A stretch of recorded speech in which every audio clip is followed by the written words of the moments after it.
I'm Joe Graydon. I'm Terry Graydon. The People's Pharmacy podcast is brought to you in part by Squatty Potty, the original toilet step stool that creates healthy toilet posture. Learn how squatting relaxes the colon and allows for easy, healthy elimination at squattypotty.com. And by Comfy, makers of all-natural buckwheat hull pillows. Comfy pillows provide superior support by conforming to your head and neck for healthy, restful sleep. On the web at comfycomfy.com. For 10% off your first order, enter the code PEOPLES at checkout. Chocolate has been perceived as a decadent treat, but new research suggests that chocolate has an amazing array of health benefits. This is the People's Pharmacy with Terry and Joe Graydon.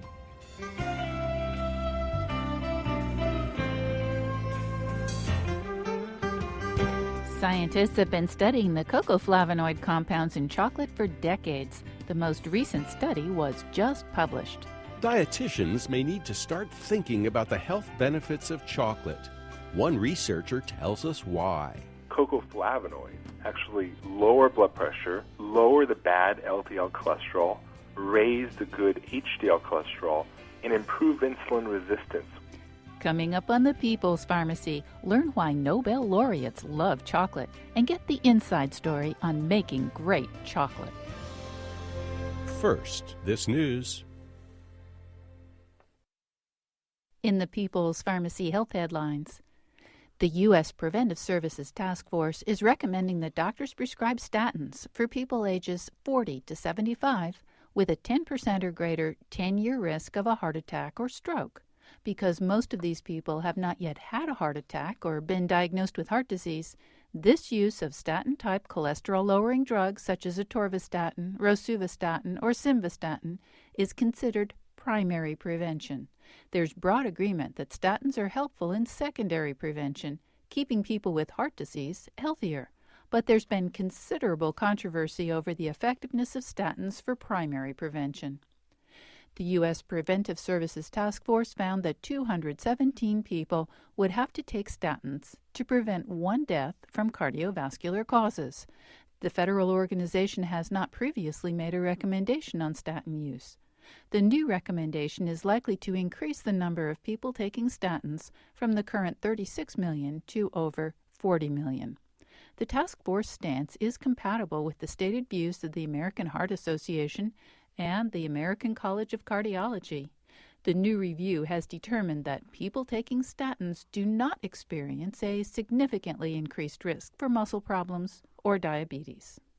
The 5,000% increase in the price of Daraprim, the drug for toxoplasmosis, has received a lot of media attention. But many other drugs have had hefty price increases, and this has hit Medicare's bottom line hard. Medicare is the government's insurance program for people 65 or older, people with disabilities, and those with kidney failure requiring dialysis or a transplant. The Center for Medicare and Medicaid Services has tagged 5 drugs that have greatly raised costs on the Medicare Part D drug benefit. At the top of the list is pain reliever Vimovo, with a 500% increase. This drug is a combination of naproxen and esomeprazole.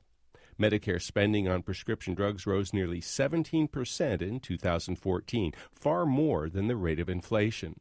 Other drugs with steep price increases include very old generic medications like Captopril for high blood pressure and digoxin for heart conditions.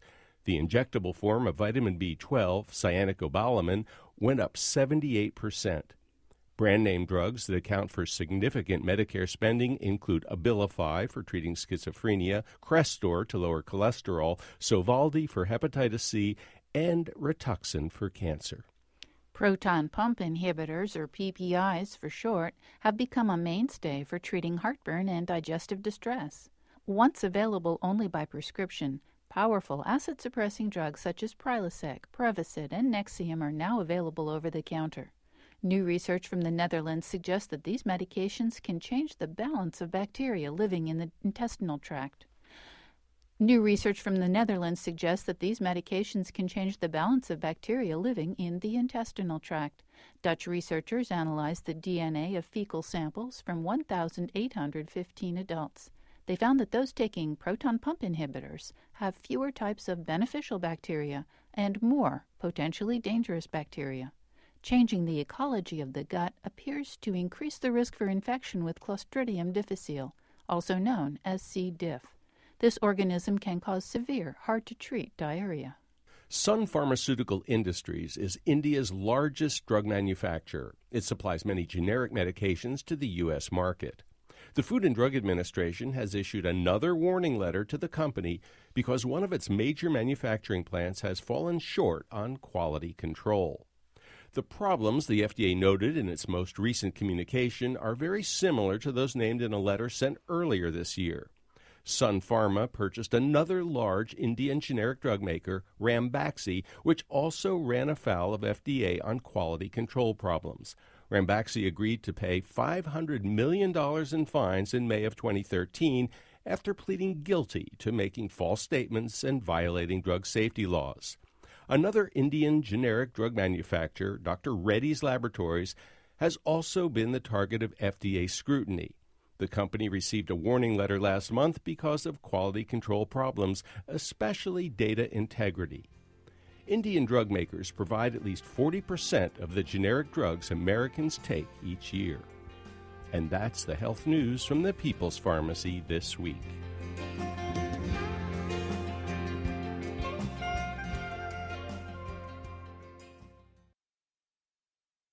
Welcome to the People's Pharmacy. I'm Joe Graydon. And I'm Terry Graydon.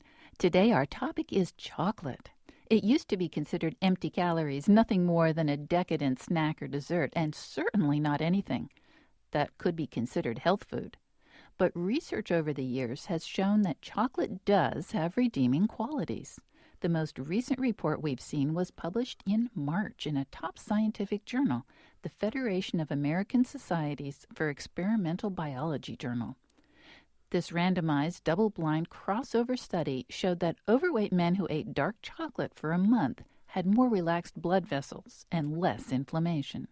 One of the world's foremost experts on hypertension wrote a tongue-in-cheek analysis of chocolate and cognition that was published in the New England Journal of Medicine. To find out what motivated this intriguing article in the world's most prestigious medical journal, we turn to the author, Dr. Franz Messerli. He is professor of clinical medicine at Columbia University College of Physicians and Surgeons. Welcome to the People's Pharmacy, Dr. Messerli. I'm delighted to be here. Dr. Messerli, you have written a most intriguing article in the New England Journal of Medicine. What in the world possessed you to study Nobel Prize winners, countries, and chocolate consumption? It's actually an interesting story. There was an article in one of the medical journals recently showing that regular chocolate consumption, cocoa intake, does improve cognitive function in patients who are mildly impaired. That means in patients who have early Alzheimer's. And I was asked by one of the news media to comment on this, and I did so.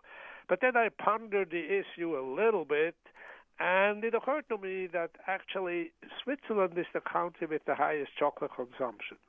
And it also occurred to me that Switzerland is the country that has the highest number of Nobel Prize winners per capita. And then I thought about China, and I thought, well, China probably doesn't eat that much chocolate, and they have a huge population, probably per capita, the number of Nobel Prize winners is not that high. So I started to plot the two, i.e. chocolate consumption per capita versus Nobel Prize winners per capita in various countries. And surprise, surprise, there was a very, very close, powerful correlation between the two. It is a beautiful plot. Now, of course, you had some reason to know all that stuff about Switzerland to start with, right? That is absolutely right. I'm originally from Switzerland, so I may have a little patriotic bias here. You found a little more patriotic bias as you did your research, didn't you? Oh, absolutely, I did. I actually do eat some chocolate regularly, just about the Swiss average. That means I think it's about 22 pounds per year, which boils down to about 1 to 2 bars a week or so. Now, Dr. Messerly, you are a distinguished professor of medicine. You study hypertension, you study physiology, you know how the body works, and you are writing here in the New England Journal of Medicine, the most prestigious journal in the world, and you actually talk about some of the benefits of chocolate, how it affects the body. Could you share with our listeners why chocolate and the flavanols that are in chocolate might have some physiological explanation? It's actually a very complex story. We do know that regular cocoa consumption, or flavonoids, as you said, does improve blood pressure some. It has been shown to lower blood pressure in patients who are hypertensive. It does actually improve lipids to some extent, and it has some antioxidant effects. Now, it was even shown in rats that the memory is improved, and it was shown in snails. So it seems to be a multifactorial benefit that's inherent in chocolate, but obviously not all chocolate is created equal. It seems that the dark chocolate is by far the most powerful one, but even there, it's not a very clear-cut story. And it's unfortunate that our chocolate bars are not labeled with the amount of flavonoid content per bar. That would be absolutely important. You are correct. We don't know exactly how much flavonoid is in there, and also we don't know how much of non-saturated fat and other not-so-healthy items are in chocolate. I wish the chocolate manufacturers would make an effort to clearly tell us what we are actually consuming. Well, in fact, very often when we talk about another study that has extolled the benefits of chocolate for good health, we find that many experts say, but don't eat chocolate. It's bad for you because it'll make you gain weight. That's actually an interesting phenomenon. There is also a study that was done showing that regular chocolate consumption reduces weight. So this could be a chocolate paradox. But there's no question that chocolate has a fairly high caloric density, and when you add chocolate to your regular diet, you obviously ingest more calories, and therefore you probably will gain some weight, as you state. For so long, the American public has been told, avoid this, don't do that. There are all these things that are bad for you, especially if they taste good. And we kind of have a Puritan ethic in this country that if it tastes bad or hurts, it must be good for you. And so this is for many people, it comes as a bit of a shock and a delight to learn that something as delicious as dark chocolate could make it to the pages of the New England Journal of Medicine as a possible benefit and something that in moderation might be good for them. Yeah, I think that you make a very, very good point. You also have to consider, for instance, that red wine falls into the same category. A glass or two of red wine may have some additional health benefits, and that's another item that is actually, could be good for you and actually tastes good as well. And that's another item that people might indulge in if they learned that they had been tapped for the Nobel Prize. That's a good point, although I have not done a correlation yet between red wine consumption and Nobel Prize winning. Dr. Franz Messerly, thank you so much for talking with us on the People's Pharmacy today. Thanks so much for having me. You've been listening to Dr. Franz Messerly, Professor of Clinical Medicine at Columbia University College of Physicians and Surgeons, and I love his idea of the chocolate paradox. We turn now to Dr. Susanna Larson, Associate Professor in the Division of Nutritional Epidemiology at the Institute of Environmental Medicine of the Karolinska Institute in Stockholm, Sweden. Welcome to the People's Pharmacy, Dr. Larson. Thanks. Dr. Larson, can you please tell us a little bit about your research? Yes, we examined the association between chocolate consumption and risk of stroke among 37,000 men who had completed the questionnaire in 1997. And during 10 years of follow-up, about 2,000 men had a stroke. And our results show that men who consumed chocolate had a 17% lower risk of developing stroke than men who did not consume chocolate. So the determination of whether or not they consumed chocolate was based on the questionnaire that they filled out at the beginning of the study. Is that right? Yes, that's correct. Why did you look at chocolate? I mean, what inspired this study? Several previous studies had shown that chocolate consumption lowers blood pressure and cholesterol levels and also has anti-inflammatory effects. But no study had examined whether chocolate consumption reduces the risk of stroke in men. And of course, reducing the risk of stroke would be the most desirable outcome of lowering blood pressure and lowering cholesterol. Exactly, because those are strong risk factors for stroke. Dr. Larson, it's exciting to learn that men who eat chocolate are less likely to experience a stroke. How much chocolate does it take? Men who consume the most chocolate consume on average 60 grams of chocolate per week, and that amount was associated with a 17% lower risk of stroke. So 60 grams a week, that would be a little bit less than 10 grams a day. Dr. Larson, you'll have to forgive me. Our listeners are not necessarily accustomed to calculating portion sizes in grams. So can you describe for us, please, how big 10 grams of chocolate would be? 60 grams of chocolate is about 2 chocolate bars. And so that's 60 grams in a week. So on average, about what? 2 chocolate bars over the course of a week, more or less. Yes. Now, what is it about the chocolate that seems beneficial? Do you have any idea about the mechanism, how this is working? Yes, we think it's the flavonoids that is found in the cocoa. And flavonoids have these blood pressure lowering effects and also reduces cholesterol levels.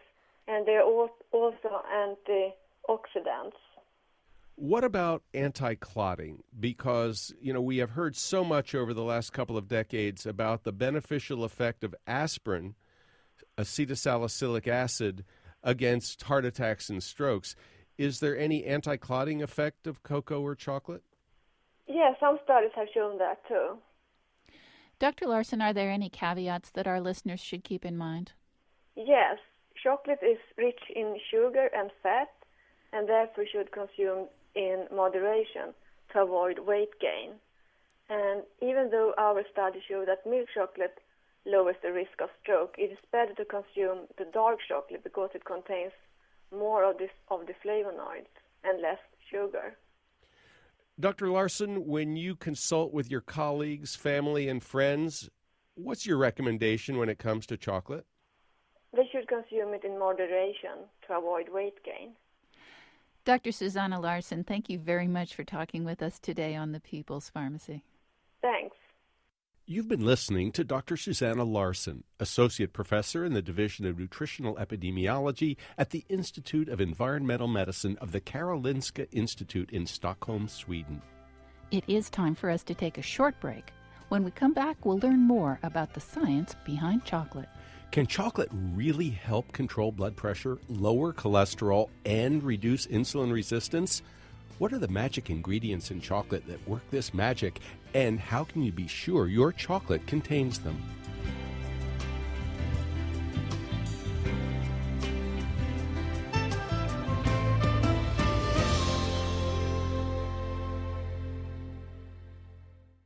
You're listening to the People's Pharmacy with Joe and Terry. If you value the health information you get when you listen to the People's Pharmacy, consider subscribing to our email newsletter. You'll get the latest health news and information on upcoming podcasts delivered to your inbox twice a week. Look for the link at peoplespharmacy.com.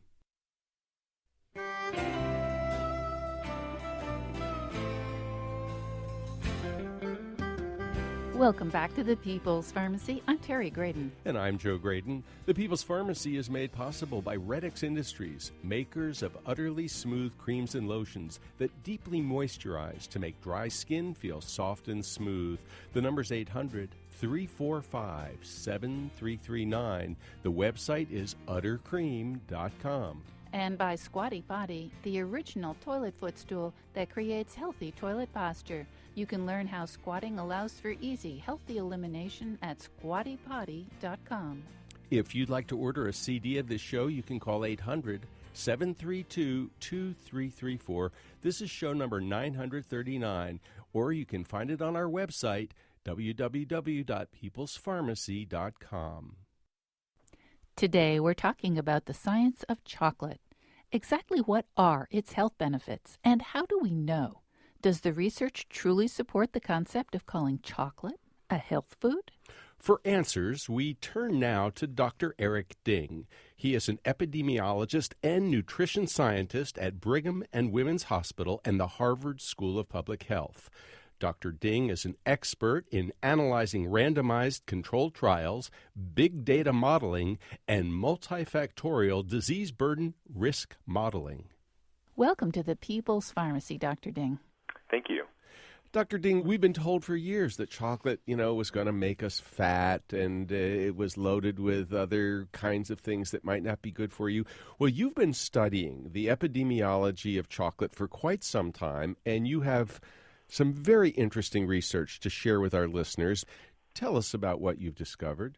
Indeed. We had done a large systematic review of all the chocolate randomized trials out there for various cardiovascular benefits, such as blood pressure, cholesterol, and insulin resistance, and various inflammatory markers.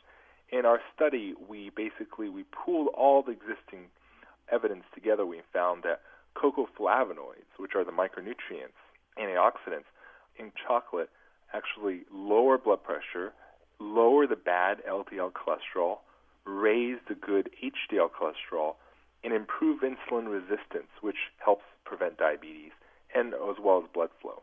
Well, that all sounds very positive. What's the downside? Well, the downside is, dose. There's a risk when you present this that people will hear, great, chocolate's good, let me go out and binge on chocolate. And that's actually a very poor information because it's actually the micronutrients. So if you eat chocolate, you also get, although you get the cocoflavonoids, you get all the calories, sugar, and fat, which for the most part would completely absolve and wipe away the benefits of cocoflavonoids, especially if consumed in excess. Dr. Ding, as a pharmacologist, I like to know the mechanism. And so I wonder if you, in looking at all of the research showing health benefits associated with chocolate, have thought about, how is it that chocolate can lower blood pressure, can lower bad LDL cholesterol, can make blood vessels more flexible, and I think there's even some research to suggest that some of those cocoflavonoids have antiplatelet activity and therefore may reduce the risk of a blood clot that could lead to a heart attack. Do you have some mechanisms? Well, I'm not a pharmacologist, but there are lots of evidence that, for example, with the blood pressure and the blood flow, what we call flow-mediated dilation is actually from its effects on nitrous oxide. And just like many previous findings, nitrous oxide helps vascular tone, and therefore, because it helps release them, it can lower the blood pressure. But in terms of the cholesterol and some of the insulin resistance finding, we're still not precisely sure. But we are sure from the clinical research that it is definitely a real finding because all these randomized trial overall show it as a very clear effect. Now, Dr. Ding, we were chastised by a physician a couple of years ago who said, how can you even suggest dark chocolate for any benefit in blood pressure control? The benefits are so trivial compared to pharmaceuticals that it's not even on the same planet. And we actually went back and looked at the data, and we were surprised to discover that the blood pressure lowering effect of chocolate was actually comparable, in some cases even better than some of the medications that are prescribed. Any thoughts about that? Indeed, indeed. For example, the average systolic blood pressure decrease was 1.63 of mercury, and that's actually quite significant because 1.63 translates to there's actually risk calculators out there, but it's not a minimal. It's at least 10%, I would think, in cardiovascular risk, over many, many years, obviously, based on these kind of estimates. And there's other people who estimate much greater, around 20%. So it's definitely up there. Dr. Ding, many of the randomized controlled trials that you analyzed use a specially enriched, flavonoid-enriched cocoa or chocolate, and we frequently get questions from our listeners after we report on one of these trials. How can I get my hands on what they used in the study that lowered people's blood pressure? Is there anything that's commercially available? There are. In these trials, most of the chocolate and special flavonoid-enriched chocolate were provided from the chocolate manufacturers. And as background, none of our personal research per se on this systematic review was funded by the cocoa industry. But indeed, a lot of the formulations were pre-prepared.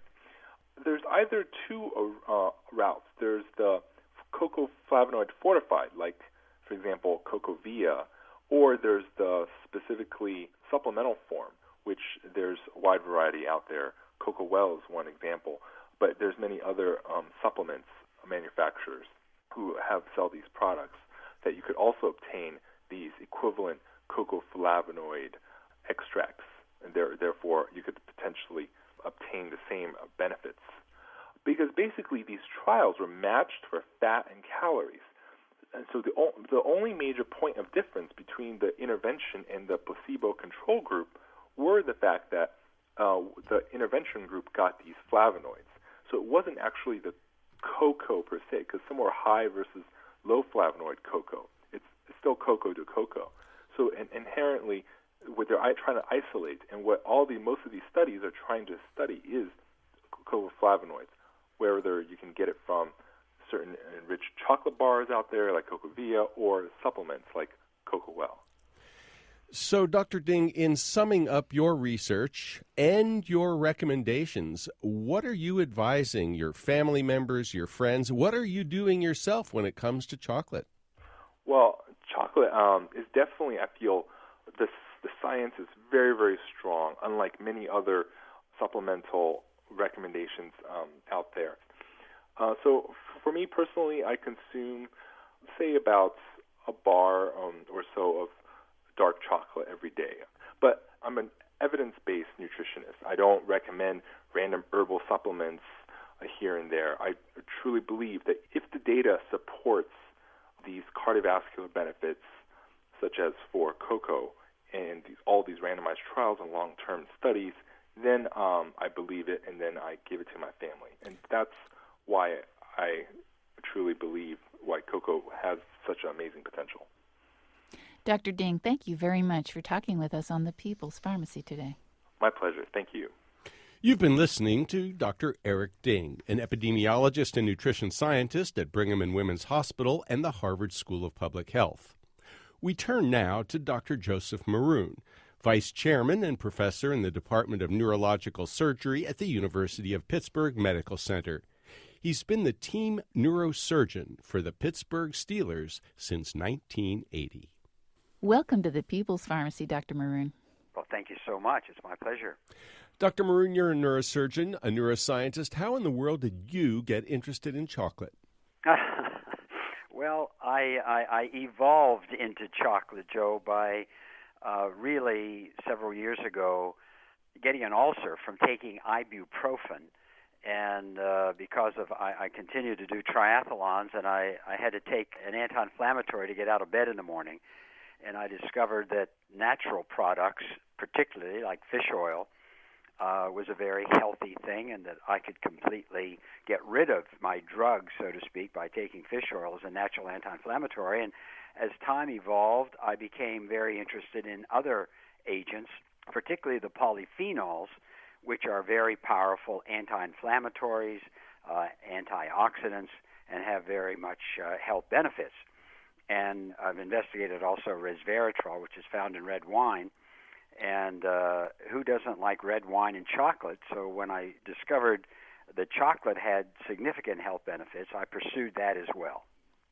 Well, tell us, if you would, please, what are the health benefits of chocolate? Well, the health benefits of chocolate are actually many, as long as it's the right kind of chocolate. And one in particular, it can actually lower blood pressure, which may be surprising. And it goes back to the 1990s when Dr. Norman Holenberg and his Harvard colleagues did an epidemiological study on the Kuna Indians, who are indigenous to Panama and Colombia and derived from the Aztec and Mayan tribes, who really were the first to cultivate the native-grown cacao seed to make concentrated cocoa. And basically they discovered that the Kuna Indians off of Panama had a much lower and consistent blood pressure than other indigenous tribes and other people in the Panama area. And the long and short of it is they discovered that they drank very large amounts of cocoa in their rituals. They consumed cocoa from the cocoa bean in very high doses and were able, he concluded, to maintain a normal blood pressure. And he also followed up and discovered that those Indians who had migrated to the mainland and abandoned the traditional Kuna diet ended up having higher blood pressures at the same rate found in Western societies. So that started a quest into, what is it in chocolate that would lower blood pressure? And they discovered that there's a compound called nitric oxide, which is liberated when you eat dark chocolate, which has a dilation, or it relaxes the blood vessels and helps thus reduce the blood pressure, and also it reduces platelet clotting to some extent as well. So it's very heart beneficial, if you would, contrary to what many people think about chocolate. When a lot of your colleagues hear the idea that chocolate might lower blood pressure, they go, well, yeah, just a little bit, but not as effectively as the medications we prescribe. Can you put this in perspective? Like, how good is it? Yeah, and they're actually correct. It's like green tea, chocolate, resveratrol, the other antioxidants that have very powerful effect on our vascular system. And clearly, if you're hypertensive, chocolate is not the cure-all for your blood pressure and medications. Medications are a good beginning, but my strong belief is that it really requires total control of our diet and our exercise. I think that many people in this country are hypertensive, some genetically, and it's something that you just have to deal with, but the great majority are due to overweight, lack of exercise, environmental factors, and stress. And these are all epigenetic factors, meaning above the genes, meaning we're in control of, that have profound effects on everything. 70% of cancers in the United States, it's estimated, can be reduced or eliminated by the four mechanisms that I just mentioned: a proper diet, increased exercise, 30 minutes a day, not triathlons, controlling the environmental toxins we eat, breathe, drink, and sleep in, and controlling stress. So these factors, which we take for granted as part of Western society and the way we live, and everybody, in quotes, everybody lives, are controllable factors that can have profound effects on whether we get cancer, heart disease, diabetes, and maybe even Alzheimer's disease. Dr. Maroon, we've heard that approach referred to as therapeutic lifestyle changes, TLC. Now, let's focus on the chocolate. If somebody listening to us today said, yes, I'm going to do all of that, but first I need to know if I'm going to include chocolate in my diet at all, which chocolate should it be? Because they're not all the same, are they? You're absolutely correct. Milk chocolate is something that I would definitely avoid. There's very few health benefits except calories in milk chocolate. So ideally, if you're going to eat chocolate, you want to get a good quality chocolate that is at least 70% cocoa, and they're marked on the packages now. But in lieu of that, if you want to get the benefits of chocolate, there are supplements available, one in particular called Cocoa Well, which has 450 milligrams of polyphenols in the flavanol complexes. Dr. Maroon, this is an awkward question, but I have to ask it. Do you have a financial interest in the company? Yes, I do. I'm so impressed with what they have done. They've asked me to be a consultant for them, and I do it with pleasure. Are there any other brands of chocolate that are especially rich in those cocoa flavanols that you've been talking about and are especially tasty? In other words, if you were to make a list of your favorite dark chocolate, what would they be? Well, I think that there are several brands of dark chocolate. None of them in particular stand out to me. I go very much by the 70% plus, or even the more bitter dark chocolate on the packaging that I enjoy. What about cocoa?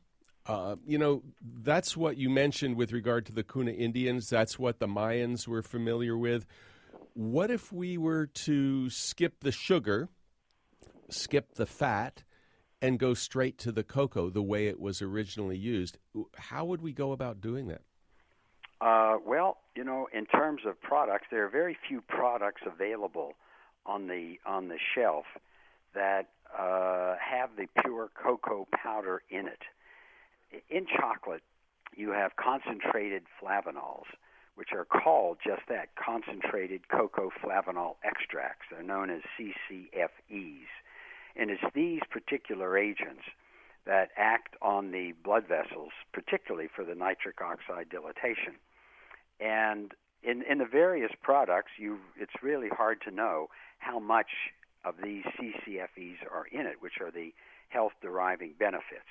And that's why the supplements in particular, what you're getting in that. The other types of chocolate, I love dark chocolate for the taste. I love it for the theobromine and the other kinds of agents that are in it.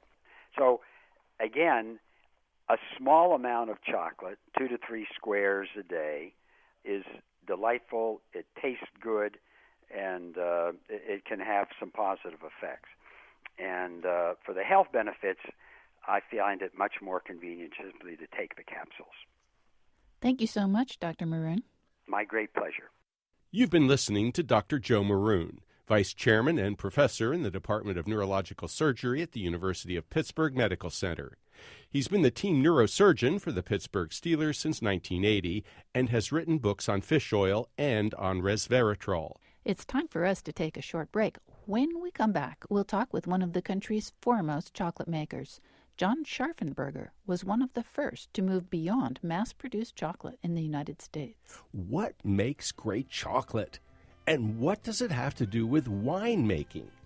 Have you ever wondered what gives great chocolate that silky, melt-in-your-mouth texture? Is it possible to make great-tasting chocolate without loads of sugar?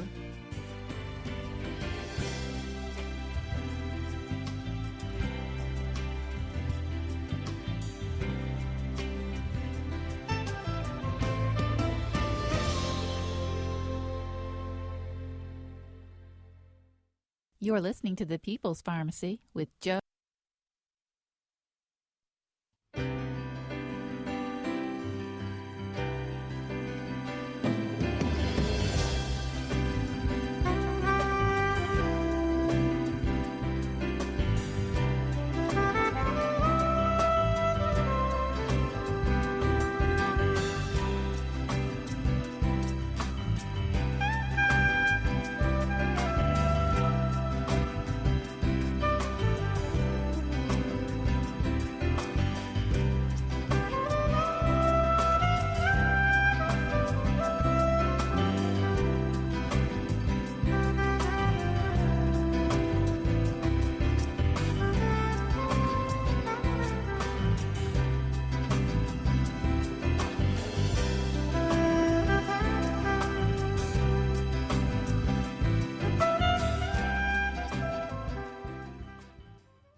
Welcome back to this archive edition of the People's Pharmacy. I'm Terry Graydon. And I'm Joe Graydon. The People's Pharmacy is brought to you in part by Redix Industries, makers of utterly smooth foot cream with shea butter, helping dry, cracked feet feel soft and smooth. The number is 800-345-7339. The website is uttercream.com. And by Squatty Potty, the original toilet footstool that creates healthy toilet posture. You can learn how squatting allows for healthy, easy elimination at squattypotty.com. To order a CD of today's show or any People's Pharmacy broadcast, you can call 800-732-2334, online at peoplespharmacy.com. Today, our topic is chocolate. We've been talking about the health benefits of cocoa flavonoids. But how does that translate into the chocolate we love? What is the secret to wonderful chocolate? To get the inside story on how great chocolate is made, we turn now to John Scharfenberger, co-founder of Scharfenberger Chocolate. With his business partner, Dr. Robert Steinberg, he set off a new wave of chocolate making in the United States. Would you tell us, please, about how you got started on Scharfenberger Chocolate? Well, I was in the wine business and had studied food technology, was kind of very interested in all kinds of different foods. Was very involved in gardening and sort of the horticultural end of food as well. So that's what I was doing when I sold my winery and had some free time. And I ran into an old friend, Robert Steinberg, who had just been diagnosed with melanoma or lymphoma, and he, just wanted a change of life. So he said, let's do something, and I've been doing some research. He had been doing some research. He said, I've been doing some research on making chocolate. Do you want to help me? And I said, yeah, that sounds like fun. And so we just set out to do it. Now, John Scharfenberger, you didn't know anything about making chocolate when you got into this business. No, but it's interesting. Everybody's mouths and nose works the same way, and if you can, and the wine business teaches you how to understand those things, and they understand you how to transmute different fruit flavors and whatnot into wine flavors, and how to do that properly. So it isn't as hard as one might think. It's not like going from being an astronaut to being a truck driver. Well, in fact, your last name, Scharfenberger, is synonymous with really wonderful chocolate. So what went into developing that great quality chocolate? Well, in a sense, I learned to bring the protocols that I learned in. I worked for, by the way, for Veuve Clicquot, by the way, and learned a lot about blending from them and how to put flavors together. And so I tried to take the protocols that I had learned from some, pretty good winemakers, and apply them to chocolate. And so in terms of the way we approach the basic ingredients of chocolate, which are cacao, we tried to, look at those flavors, find out what they were, and figure out how to put them together in a bar of chocolate that tasted really the best that we could make it. And so I had gotten quite good at that by making wine. My wine won Best Wine of the Year in 1995 in London at a big international competition. So I knew what I was doing.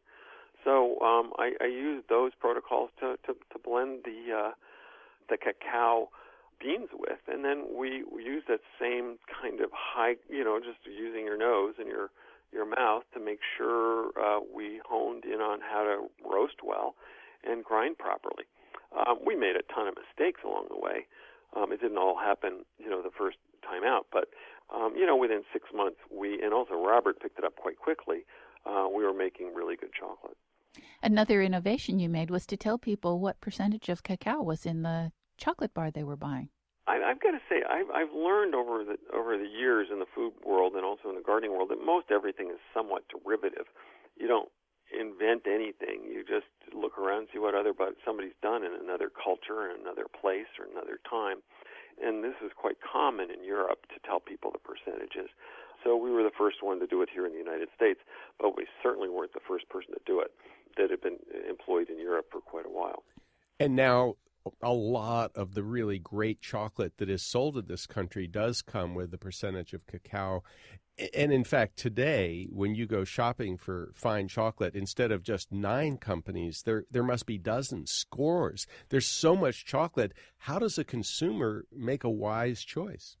It's very difficult, and I think a lot of. I mean, obviously, we were the first, and no one started for the entire 8 years we were in the business. Nobody else made chocolate.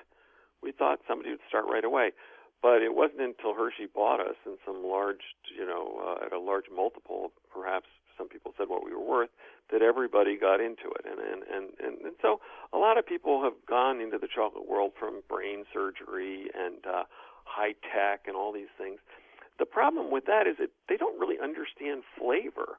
So an awful lot of these chocolates don't taste very good.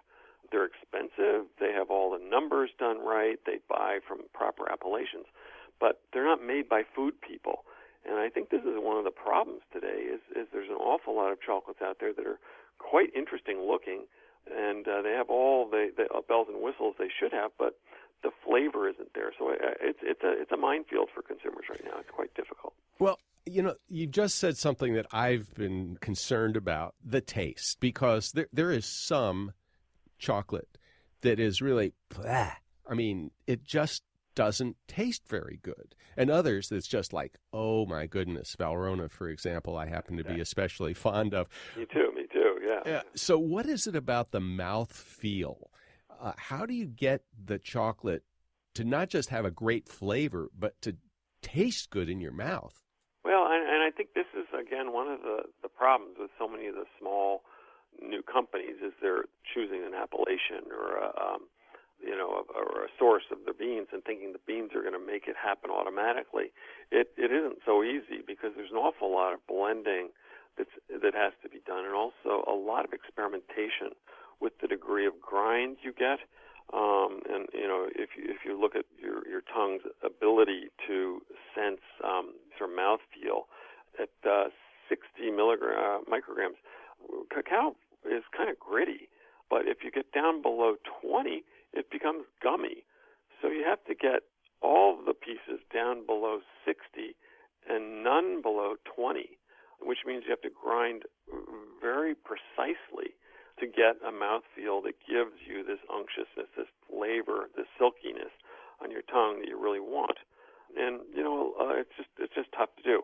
Again, we spent quite a bit of time doing it. And again, I think coming from a background where, basically you're spending most of your day tasting things is where I came from. And I think that's really what helped me do what we did, is we came from the food world. We did not come from brain surgery or high tech or all the various places a lot of these small chocolate companies have come from.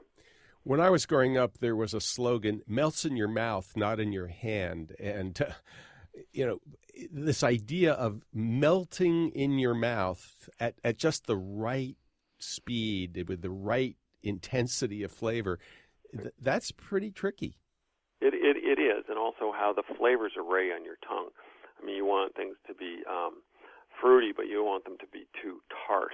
You want things to have a lovely finish, but you don't want them to be too tannic. So you want this flavor to last for a long time.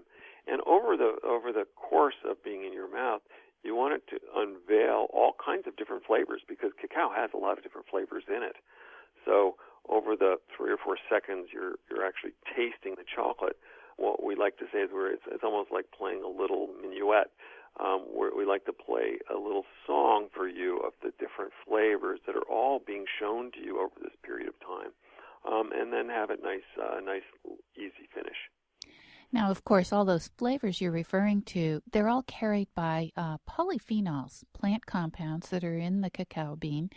And there's been an enormous amount of health research since Scharfenberger started. I don't think there was nearly as much when you all just had begun. Right. That shows these polyphenols are actually good for us. Yes. But what we've heard is that not all chocolate making preserves the polyphenols. Do you have any guidance for consumers on how to get a wonderful tasting and healthy chocolate? there's been a lot of information and also a lot of misinformation, especially given by a couple of the big chocolate companies about polyphenols. I think everybody understands that bitterness and harshness in the finish is a polyphenol.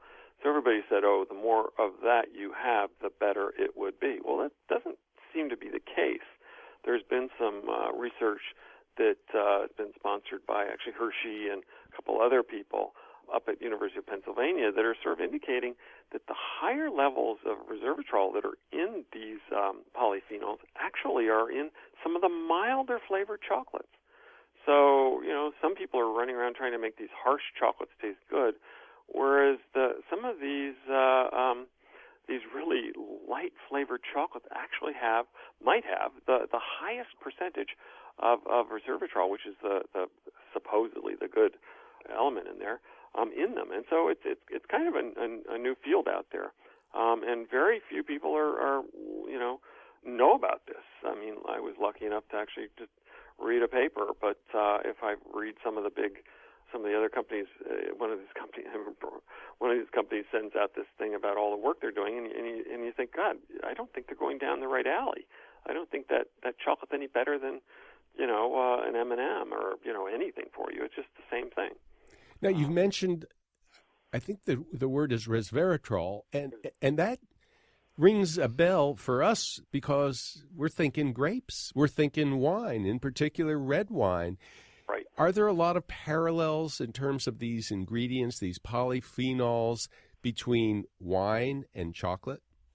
Well, it's interesting. If you look at the flavor components that are in wine, or the things that are in, say, fruits that you can actually sense, there's usually under kind of 500 or 600 separate chemical combinations that make flavors and smells that we know about, and this is 500 is the number. Well, in red wine, there's something like 4,000. In chocolate, there's something like 4,000. They're immensely more complex than almost any other kind of fruit type. And I think one of the things to look at is that basically in the Middle East they spent 10,000 years working on grapes, selecting things for flavor, and perhaps selecting for health subconsciously. Who knows? And you know that. But then if you look at the history of Mesoamerica, there was 10,000 years of people choosing cacao varieties for many of the same things. You go down to Mexico and there's 400 tomato varieties and hundreds and hundreds of chili varieties. We think that probably before Columbus there was probably hundreds of chocolate varieties that all had unique and interesting both flavor components, but we're now finding out probably health components as well. Now, of course, there's an important transformative process between the grape and the wine. Yes. It's called fermentation. Yes. Is there a similar transformation between the cacao bean and the chocolate? Well, the cacao bean, it's actually a bean with a hard shell that's surrounded by this really sticky pulp, and then these are all encased in kind of almost a gourd, kind of like a cocoa pod. And so what you have to do is actually separate this gooey paste from the bean itself. And so what's done is the cacao is taken out of the cacao beans are taken out of the gourd, and then this pulp is fermented off of them. So the bean goes through a quite interesting set of fermentations, both a yeast fermentation and later a bacterial fermentation. And these fermentations do several things. They make the flavors, they change the flavors a bit, and we think they change some of the health-giving processes or properties somewhat as well. When I think about the prohibitions over the last 100 years, especially from physicians, like, don't do this, don't do that, this kind of food is bad for you, a bland diet is what you really should follow. It seems like in the last couple of decades, we've kind of gotten away from those don'ts to the do's, which is, yes, you can have red wine or wine in general in moderation and have health benefits. Yes, you can eat chocolate. There are benefits. And, in moderation there, too. In moderation. And you can have some coffee. And there are similarities between the coffee beans and the coffee we drink, the chocolate and the wine. They all sort of hang together, and now we're beginning to say, hey, not only do these things taste good, not only do we love to consume them, but they may be good for us as well. Yeah, there's a thread of health-giving properties to these things. And I think one of the interesting things is to look at some of those case studies of places where people live to, kind of older age, into their hundreds. And, there's some social things go along with that, but almost all of those people, have something in common. They all drink quite a bit of red wine. They all eat a lot of fermented foods, fermented cabbages, sauerkraut, kimchi, things like that. And they have fermented yogurts. So there's a fermentation thing in there that's also quite interesting. And if you look at some of the studies that have been done in Mesoamerica, there's some of these same things happening in some cultures that eat quite a lot of chocolate. Of course, they're not eating a lot of sugar with chocolate, and I think that's where chocolate got off on the wrong foot here in the United States, is that we started adding so much sugar to it. And I think that with dark chocolate, we're able to cut the sugar back by 2/3 or 3/4, and and if you're careful about your flavors, you can have something that tastes great without a lot of sugar. So you end up with all the healthy stuff and none of the things that cause the other problems like diabetes and obesity, things like that. So do we have a take-home message for our listeners about how to choose wonderful chocolate? Well, I would find a chocolate that you like, but also that is not very sweet, so something that's 60% or 70% cacao, and then use that as your base, thing to bake with, or to make candies with, or just to eat. Wow, that does sound wonderful. John Scharfenberger, thank you so much for talking with us on the People's Pharmacy. Oh, it's my pleasure. You've been listening to John Scharfenberger, co-founder of Scharfenberger Chocolate. We spoke earlier with neurosurgeon Joseph Maroon of the University of Pittsburgh, nutritional epidemiologist Eric Ding of the Harvard School of Public Health, nutritional epidemiologist Susanna Larsson of the Karolinska Institute in Stockholm, Sweden, and Dr. Franz Messerli of the Columbia College of Physicians and Surgeons. That's all the time we have today. Thank you so much for listening to The People's Pharmacy. Lynn Siegel produced today's show. Al Wodarski engineers the program. Dave Graydon edits our interviews. The People's Pharmacy is produced at the studios of North Carolina Public Radio, WUNC. The People's Pharmacy theme music is by B.J. Liederman. The People's Pharmacy is made possible by Red X Industries, makers of Utterly Smooth Extra Care 20 Cream with 20% urea for extra skin protection. 800-345-7339. Online at uttercream.com. To order a CD of today's show or any People's Pharmacy broadcast, you can call 800-732-2334. Today's show is number 939. That number again, 800-732-2334. Online at peoplespharmacy.com. And when you visit our website, you can check out prescription drugs, herbal medicines, and home remedies. Sign up for our free online newsletter or the free podcast of a show. You don't ever need to miss another People's Pharmacy program again, and you can share it with a friend. It's all there at peoplespharmacy.com. And we'd love to know what's your favorite chocolate. Share your secrets with us, and we'll share them with everybody else. Again, it's all there at peoplespharmacy.com, where you can share your chocolate favorites. In Durham, North Carolina, I'm Joe Graydon. And I'm Terry Graydon. Thanks so much for listening, and please join us again next week.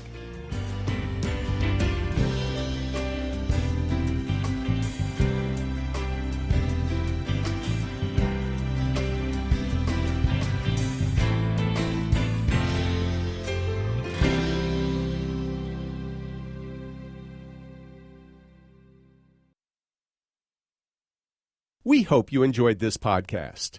If so, please consider taking a minute to write a review on iTunes. And thanks for listening to The People's Pharmacy. This is an ad by BetterHelp. BetterHelp recently surveyed over 16,000 people and found that while 75% of people believe it's wise to seek support, only 27% of Americans are in therapy, and people stay silent to avoid being judged. BetterHelp has over 10 years of experience matching you with the right therapist. Because we're all better with help. Visit betterhelp.com/stopthestigma for their first ever State of Stigma report, the latest in mental health research.